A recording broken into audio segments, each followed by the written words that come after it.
পশ্চিমবঙ্গে প্রকাশ্যে গরুসহ সব ধরনের পশু জবাই নিষিদ্ধ করল বিজেপি সরকার। আর নতুন এই সিদ্ধান্ত ঘিরে শুরু হয়েছে তীব্র রাজনৈতিক বিতর্ক।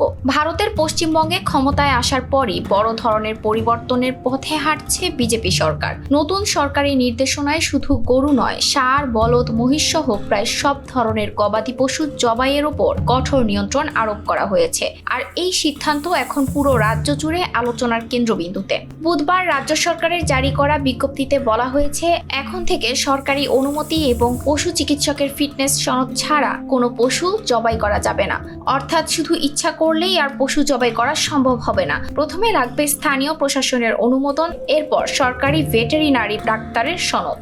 সরকার আরও জানিয়েছে, শুধুমাত্র সেই পশুকেই জবাইয়ের অনুমতি দেওয়া হবে যার বয়স 14 বছরের বেশি, অথবা যে পশু কাজ করার অযোগ্য, প্রজননে অক্ষম বা গুরুতর অসুস্থ ও বিকলাঙ্গ। সবচেয়ে গুরুত্বপূর্ণ বিষয় হলো, রাস্তাঘাট বা জনসমাগমপূর্ণ এলাকায় পশু জবাই এখন সম্পূর্ণ নিষিদ্ধ। নতুন নিয়ম অনুযায়ী পশু জবাই করতে হবে শুধুমাত্র পৌরসভার নির্ধারিত কসাইখানা বা অনুমোদিত নির্দিষ্ট স্থানে।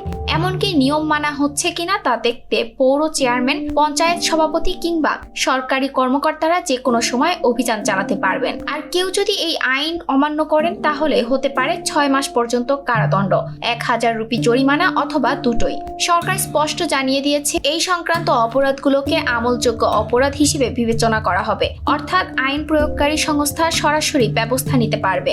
এই সিদ্ধান্তের রাজনৈতিক গুরুত্ব অনেক বড়, কারণ সদ্য অনুষ্ঠিত বিধানসভা নির্বাচনে মমতা বন্দ্যোপাধ্যায়ের তৃণমূল কংগ্রেসকে হারিয়ে পশ্চিমবঙ্গে ক্ষমতায় এসেছে বিজেপি। আর ক্ষমতায় এসেই পশু জবাই নিয়ে এত কঠোর অবস্থান রাজ্যের রাজনৈতিক ও সামাজিক পরিবেশে বড় ধরনের প্রভাব ফেলতে পারে বলে মনে করছেন বিশ্লেষকরা। বিশেষ করে শুভেন্দু অধিকারীর জয় এবং বিজেপির দ্রুত প্রশাসনিক পরিবর্তন এখন নতুন রাজনৈতিক সমীকরণের ইঙ্গিত দিচ্ছে।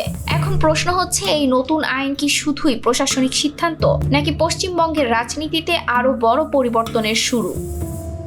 ETS Bangla desk report.